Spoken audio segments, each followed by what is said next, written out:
Assalamualaikum warahmatullahi wabarakatuh. Kali ini kembali bersama Ibu membahas tentang metabolisme yang kedua, yaitu proses anabolisme. Apa itu anabolisme? Sebelum kita masuk ke materi tentang anabolisme, Ibu akan bertanya satu hal kepada kalian. Pernahkah kalian memakan kentang goreng? Ibu rasa setiap anak insya Allah sudah pernah ya makan kentang goreng. Nah, setelah kalian makan kentang goreng itu, apa yang kalian rasakan? Ya, agak sedikit kenyang, lumayan buat mengganjal perut ya. Nah, kenyang itu berasal dari kandungan amilum yang terdapat pada kentang. Amilum yang terdapat pada kentang goreng berasal dari proses fotosintesis yang dilakukan oleh tanaman kentang itu sendiri. Tahukah kalian bahwa fotosintesis itu merupakan contoh dari metabolisme, yaitu anabolisme? Oke. Jadi apa itu pengertian dari anabolisme? Anabolisme merupakan reaksi penyusunan senyawa kompleks dari senyawa-senyawa yang sederhana, atau dengan kata lain, anabolisme merupakan rangkaian reaksi penyusunan suatu zat organik dari senyawa sederhana menjadi senyawa yang kompleks. Anabolisme ini disebut dengan biosintesis atau proses asimilasi. Dalam reaksi anabolisme itu dibutuhkan energi dalam bentuk ATP yang diperoleh dari reaksi katabolisme. Atau bisa dikatakan anabolisme itu bersifat energonik karena dia memerlukan energi atau ATP. Berdasarkan sumber energi yang dipakai, reaksi anabolisme itu dibedakan menjadi dua. Yang pertama adalah fotosintesis dan yang kedua adalah kemosintesis. Seperti yang Ibu contohkan tadi di depan, amilum yang berasal dari kentang itu merupakan salah satu hasil dari fotosintesis. Apa itu fotosintesis dan apa itu kemosintesis? Kali ini Ibu akan membahas materi yang pertama, yaitu fotosintesis. Fotosintesis merupakan suatu peristiwa penyusunan senyawa karbon organik, dalam hal ini adalah glukosa, dari senyawa karbon anorganik yaitu karbon dioksida dan air dengan bantuan energi cahaya. Kalau kita uraikan kata fotosintesis ini atau secara bahasa, fotosintesis itu terdiri dari dua kata. Yang pertama adalah foto yang artinya cahaya, sedangkan sintesis yang artinya membuat. Jadi fotosintesis secara sederhana dikatakan sebagai proses membuat makanan yang dilakukan oleh tumbuhan dan alga dengan memanfaatkan energi cahaya matahari. Kalau kita masih ingat ketika pelajaran SD ataupun SMP, reaksi dari fotosintesis yaitu CO2 plus H2O akan menghasilkan C6H12O6 dan oksigen. Pada fotosintesis ini terjadi tidak hanya dalam satu kali tahapan, melainkan terdiri dari dua tahapan yang disebut dengan reaksi terang dan reaksi gelap. Proses H2O menjadi O2 itu termasuk reaksi terang, sedangkan CO2 menjadi glukosa itu disebut dengan reaksi gelap. Nanti kita akan bahas secara detail di video berikutnya.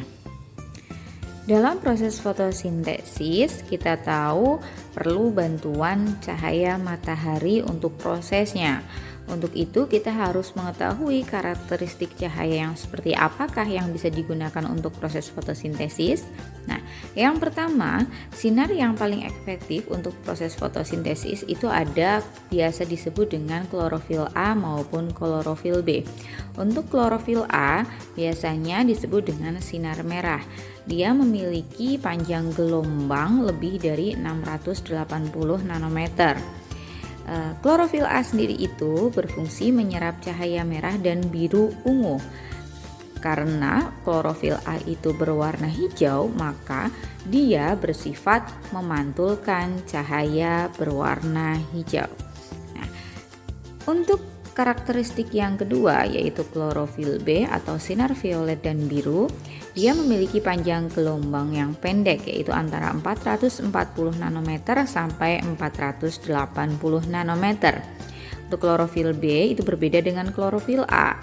Dia akan menyerap cahaya warna biru dan oranye sehingga dia akan memantulkan cahaya yang berwarna hijau kekuningan. Dan yang terakhir adalah karotenoid. Dia menyerap cahaya biru hijau dan memantulkan cahaya kuning orange. Jadi diingat-ingat, kalau karoten itu ingat wortel, dia berwarna kuning ke orange nan ya. Jadi dia akan memantulkan cahaya berwarna kuning dan orange. Berikutnya, di manakah fotosintesis itu terjadi? Ya, pasti kalian langsung akan menjawab fotosintesis itu terjadi di daun. Nah, di bagian manakah, organel manakah dari daun yang menjadi tempat proses fotosintesis? Ya, lebih tepatnya organel fotosintesis yang ada di daun yaitu terletak pada mesofil, yaitu berupa kloroplas. Ini adalah gambar kloroplas. Pada kloroplas inilah terdapat bagian yang disebut dengan klorofil yang dikenal sebagai zat hijau daun.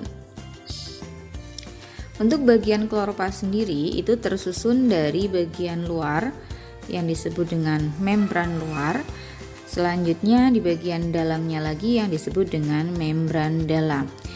Karena dia adalah membran, berarti dia fungsinya sebagai proteksi atau pelindung bagian yang ada di dalamnya. Selanjutnya, untuk bagian dalamnya, yang pertama Ibu sebutkan adalah tilakoid. Tilakoid merupakan lempeng yang berbentuk bulatan seperti ini. Ini disebut dengan tilakoid.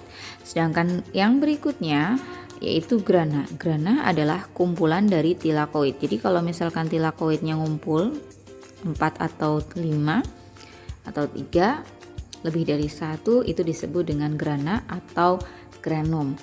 Berikutnya, di bagian dalam kloroplas itu terdapat cairan organel sel dalam kloroplas yang disebut dengan stroma. Kalau di dalam sel itu disebut dengan sitoplasma, kalau di dalam kloroplas itu disebut dengan stroma.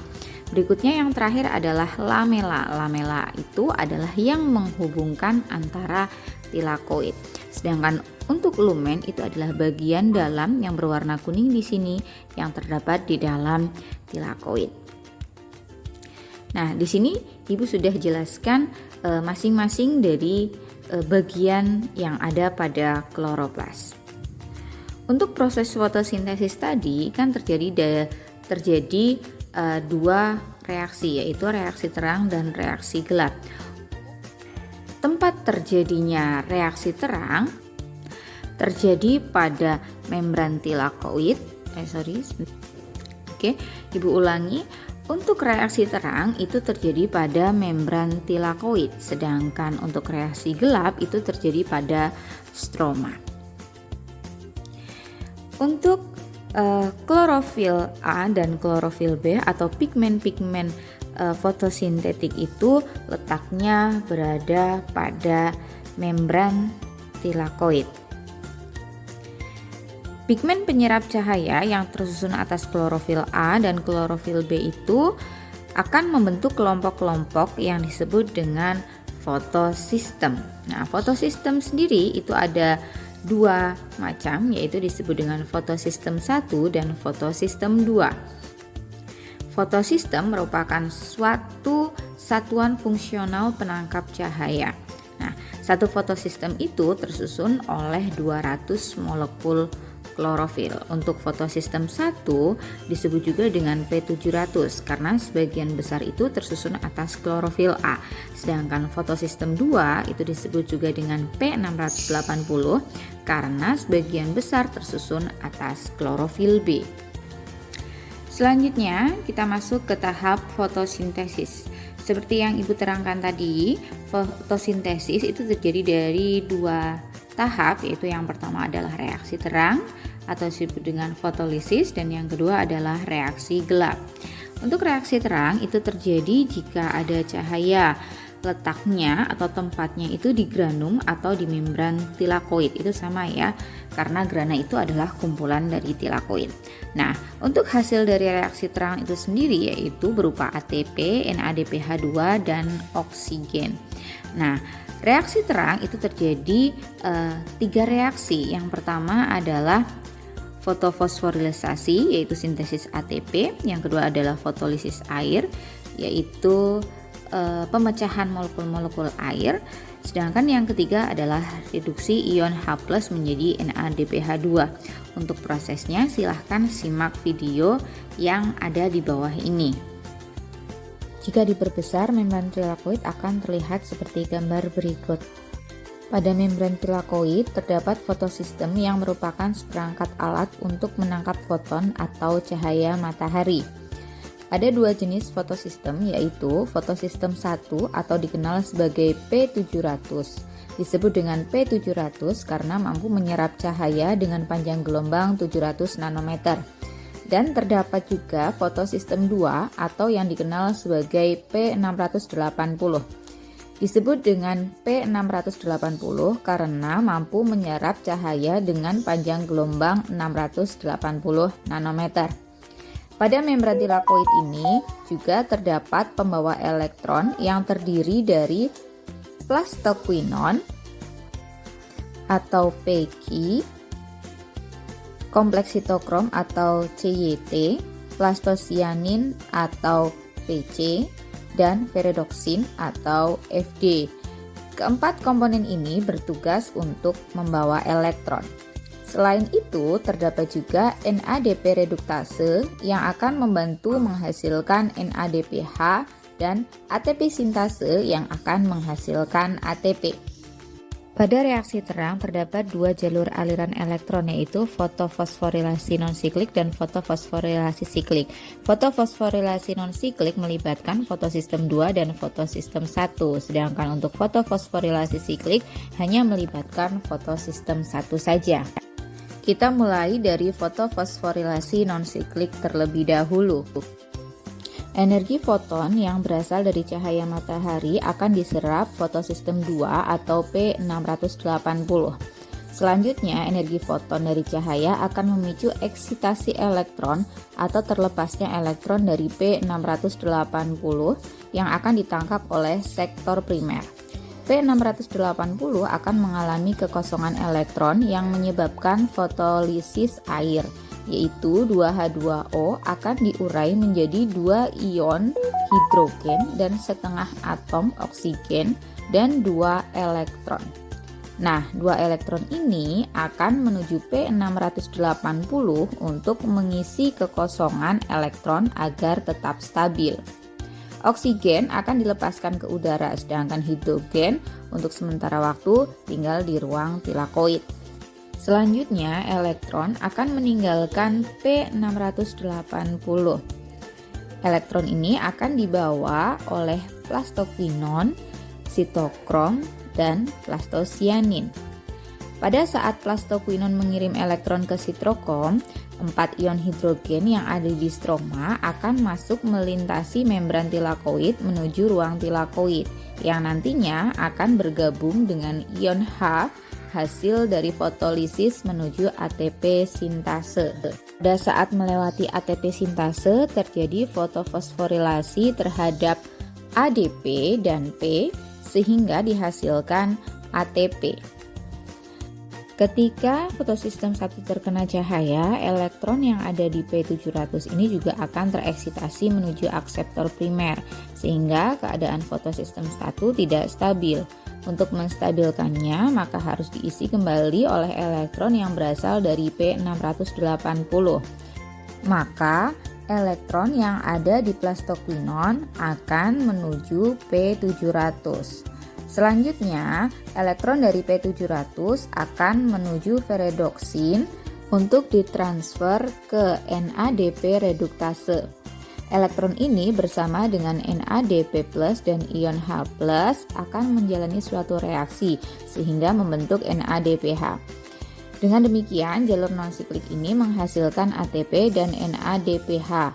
Keduanya akan digunakan dalam tahapan reaksi gelap. Selanjutnya kita akan membahas tentang fotofosforilasi siklik. Fotosistem yang berperan pada jalur siklik ini hanyalah fotosistem 1 atau P700.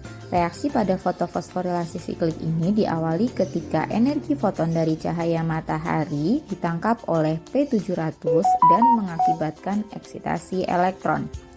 Elektron yang tereksitasi kemudian akan ditangkap oleh akseptor primer yang nantinya akan dikembalikan lagi ke P700 melalui transfer elektron, ferredoxin, sitokrom, dan plastosianin. Pada saat transfer elektron terbentuk ATP yang berasal dari ADP dan P. Karena elektron kembali kepada P700 maka tidak terjadi fotolisis air sehingga pada fotofosforilasi siklik ini tidak dihasilkan oksigen dan NADPH seperti pada fotofosforilasi non-siklik. Sistem ini bersifat siklik atau berputar, artinya elektron yang dikeluarkan fotosistem 1 akan kembali lagi ke fotosistem 1. Hasil dari fotofosforilasi siklik adalah energi yang berupa ATP. Ini adalah skema dari proses reaksi terang secara keseluruhan. Selanjutnya kita masuk ke tahapan yang kedua, yaitu reaksi gelap atau disebut juga dengan siklus Kelvin. Ingat ya, kalau reaksi gelap itu hubungannya dengan CO2 dan glukosa. Oke. Kenapa dikatakan dengan reaksi gelap? Karena reaksi gelap dapat berlangsung biasanya tanpa cahaya, walaupun kadang bisa berlangsung menggunakan cahaya. Dan kenapa dia disebut dengan siklus Kelvin? Karena yang menemukan adalah si Kelvin, dan disebut dengan siklus karena dia akan berputar terus-menerus.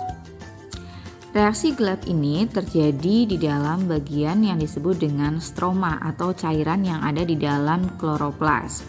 Pada reaksi gelap, ATP dan NADPH yang dihasilkan pada reaksi terang akan digunakan sebagai sumber energi untuk mereduksi karbon dioksida menjadi glukosa. Perlu kalian ingat, untuk glukosa yang dihasilkan pada reaksi gelap ini bukan berupa glukosa dengan 6 karbon, tetapi glukosa dengan 3 karbon yang disebut dengan molekul gliseraldehid 3-fosfat atau G3P. Untuk reaksi gelap terjadi melalui 3 tahapan atau 3 reaksi. Yang pertama adalah fiksasi atau pengikatan CO2, yang kedua adalah reduksi, dan yang ketiga adalah regenerasi atau pembentukan kembali RUBP. Untuk lebih jelasnya, marilah kita simak video berikut ini. Reaksi gelap terdiri dari 3 tahapan. Tahap yang pertama yaitu fiksasi, di mana 3CO2 akan berikatan dengan 3 senyawa berkarbon 5 yang bernama ribolusa bifosfat atau RUBP. Nah, enzim yang mengkatalis proses ini disebut dengan rubisco. Rubisco adalah protein yang banyak ditemukan di kloroplas. Produk yang dihasilkan pada tahap pertama ini adalah senyawa yang disebut dengan si karbon intermediate yang berjumlah 3 buah. Senyawa ini berumur pendek karena keadaannya tidak stabil. Lalu senyawa ini akan segera dipecah membentuk senyawa 3-fosfogliserat sebanyak 6 buah. Tahap kedua yaitu reduksi setiap molekul 3-fosfogliserat akan menerima tambahan fosfat dari ATP membentuk 1,3 bifosfogliserat. Dibutuhkan 6 ATP untuk mengubah 6 molekul 3-fosfogliserat menjadi 6 molekul 1,3 bifosfogliserat. Selanjutnya 1,3 bifosfogliserat akan mengalami reduksi oleh NADPH sehingga menghasilkan 6 gliseraldehid 3-fosfat atau G3P atau senyawa dengan karbon 3. Pada fase pengubahan 1,3 bifosfogliserat menjadi G3P ini membutuhkan 6 molekul NADPH yang akan diubah menjadi 6 NADH+, dan pada tahap ini fosfat akan terlepas sehingga menghasilkan molekul G3P. Jadi, setiap molekul CO2 yang menjalankan siklus ini akan terbentuk 6 molekul senyawa G3P, tetapi hanya 1 molekul G3P yang dihitung sebagai hasil produk bersihnya, sedangkan 5 sisanya akan digunakan untuk menyelesaikan siklus ini. Tahap terakhir dalam siklus ini adalah regenerasi RUBP. Selanjutnya 5 buah G3P akan dikonversi menjadi 3 buah RUBP kembali melalui sebuah reaksi yang melibatkan fosforilisasi ATP sebanyak 3 buah, sehingga 3 ATP ini akan membentuk 3 buah ADP. Jadi, untuk menghasilkan 1 molekul G3P, siklus Kelvin membutuhkan total 9 buah ATP dan 6 buah molekul NADPH2. G3P yang dihasilkan dari siklus ini akan digunakan sebagai material pembentuk senyawa organik. Contohnya untuk membentuk glukosa yang nantinya akan digunakan untuk aktivitas tumbuhan itu sendiri seperti untuk pertumbuhan.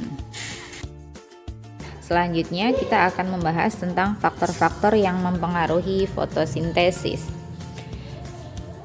Proses fotosintesis yang terjadi pada tumbuhan sangat dipengaruhi oleh banyak faktor, baik faktor internal atau dari dalam tumbuhan itu sendiri ataupun faktor eksternal yang berasal dari luar tumbuhan itu.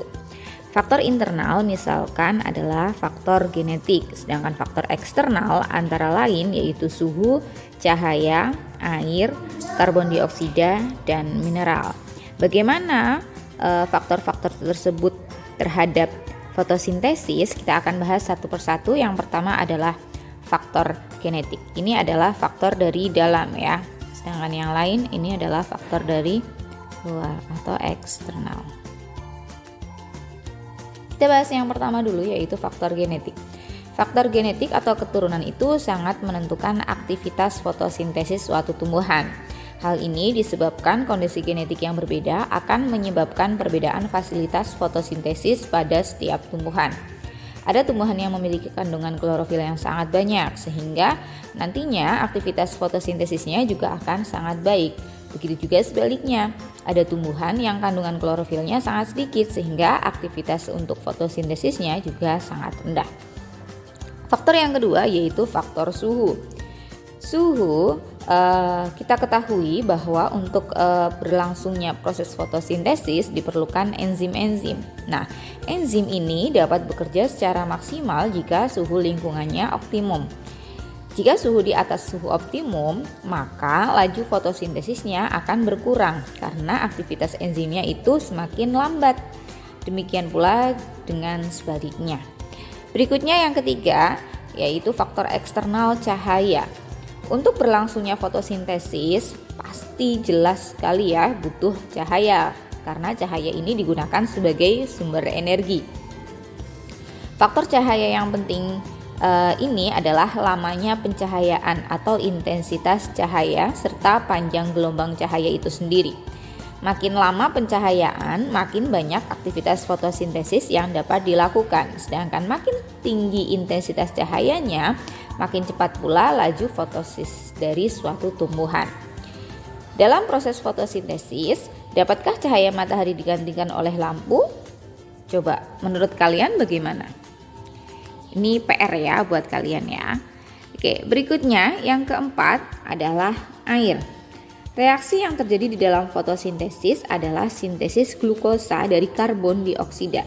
Tanpa adanya air, reaksi fotosintesis tidak akan berlangsung karena air pada reaksi terang melalui proses fotolisis menjadi pemasok elektron yang berperan dalam fosforilisasi pembentukan ATP dan NADPH. Di samping itu, jika kekurangan air, tumbuhan akan mengalami gangguan fisiologis yang nantinya dapat menghambat reaksi-reaksi metabolisme yang terjadi dalam tumbuhan tersebut, termasuk dalam proses fotosintesis ya. Selanjutnya yang kelima adalah karbon dioksida. Sama seperti halnya air, karbon dioksida juga merupakan bahan baku untuk sintesis glukosa dalam fotosintesis. Karbon dioksida di udara akan difiksasi atau diikat oleh tumbuhan, kemudian akan direduksi menjadi glukosa.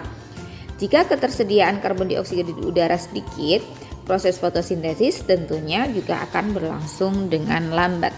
Dan yang terakhir, faktor eksternal mineral. Mineral seperti magnesium dan besi itu berperan dalam menyusun molekul klorofil. Jika kekurangan mineral tersebut, tumbuhan akan kekurangan klorofil dan akibatnya tumbuhan tersebut akan mengalami gangguan dalam melakukan proses fotosintesis. Karena tempat terjadinya fotosintesis itu berada di klorofil. Seperti itu untuk faktor-faktor yang mempengaruhi proses fotosintesis. Proses anabolisme yang kedua yaitu kemosintesis. Kemosintesis adalah reaksi biosintesis yang menggunakan energi dari reaksi kimia. Kimia ya. Jadi diingat-ingat kalau kemo itu artinya kimia, sintesis itu artinya menyusun dari kimia. Seperti itu. Kalau fotosintesis kan menyusun dari cahaya, sedangkan kemosintesis itu menyusun dari kimia. Oke. Untuk organisme kemosintesis ini yaitu adalah bakteri. Di kelas 1 semester 1 kita sudah membahas tentang bakteri. Ibu berikan contohnya di sini yaitu adalah bakteri nitrit yaitu Nitrosomonas dan Nitrococcus. Dia akan mengubah amonium menjadi nitrat. Perubahan ini terjadi atas 2 tahap dan dilakukan oleh bakteri yang berbeda. Tahap pertama adalah oksidasi amonium menjadi nitrit yang dilakukan oleh bakteri Nitrosomonas. Selain Nitrosomonas, Nitrococcus juga kadang ada yang berpengaruh seperti itu. Sedangkan untuk tahap kedua, oksidasi nitrit tersebut menjadi nitrat akan dilakukan oleh bakteri yang disebut dengan Nitrobacter. Masih ingat ya?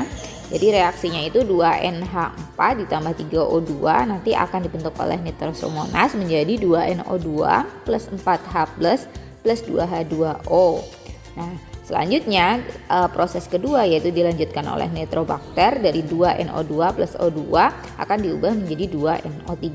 Kalian buka lagi materi nitrifikasi dalam siklus nitrogen di materi kelas 1 ataupun di bakteri materi kelas 10 ya. Reaksi-reaksi kimia tersebut menghasilkan energi yang akan digunakan untuk sintesis karbohidrat dari sumber karbon anorganik. Sumber karbon yang dapat digunakan dapat berupa karbon dioksida, CO3 atau karbonat atau metana yaitu CH4.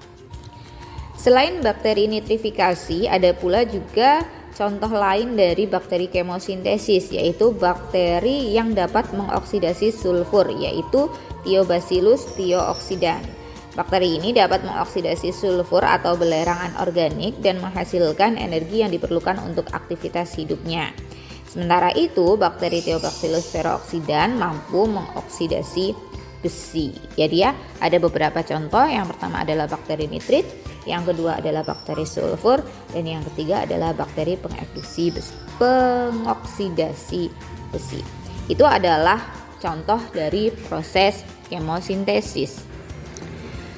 Untuk materi anabolisme antara kemosintesis dan fotosintesis sebenarnya sudah selesai. Namun di beberapa buku ada tambahan untuk materi berikutnya, yaitu perbedaan antara tumbuhan C3, C4 dan CAM. Di sini Ibu hanya akan menampilkan perbedaan dari tumbuhan C3, C4 dan CAM. Kenapa ini ditampilkan di sini? Karena masing-masing tumbuhan C3, C4 dan CAM ini terkait dengan proses yang pertama anabolisme, yaitu terkait dengan proses fotosintesisnya. Di sini Ibu hanya sedikit menjelaskan untuk C3 ini adalah sebagian besar tanaman yang ada di bumi, ini termasuk golongannya C3. Sedangkan untuk C4 dan CAM ini untuk yang lingkungan panas. Khusus untuk CAM, bedanya untuk C4 dan CAM itu adalah tempatnya. Kalau C4 itu dia ada di dua tempat, yaitu di sel mesofil dan sel seludung. Jadi berlangsung di dua tempat. Sedangkan untuk CAM biasanya hanya terletak di mesofil saja. Keduanya sama-sama menggunakan PEP. Sedangkan untuk tanaman C3 dia letaknya di mesofil. Maaf sebentar. Sedangkan untuk C3 dia letaknya di mesofil, tempat fotosintesisnya, dan enzim pengikatnya disebut dengan RUBP. Jadi di sini adalah siklus gelap. Seperti itu ya, jelas untuk perbedaan tumbuhan C3, C4 dan CAM. Selanjutnya minggu depan kita akan melakukan evaluasi bab anabolisme. Silahkan bagi yang belum mengerjakan tugas-tugas di bab metabolisme ini, silahkan dikerjakan agar kalian bisa melaksanakan evaluasi untuk KD 3.2 metabolisme. Sekian dari Ibu, semoga bermanfaat. Assalamualaikum warahmatullahi wabarakatuh.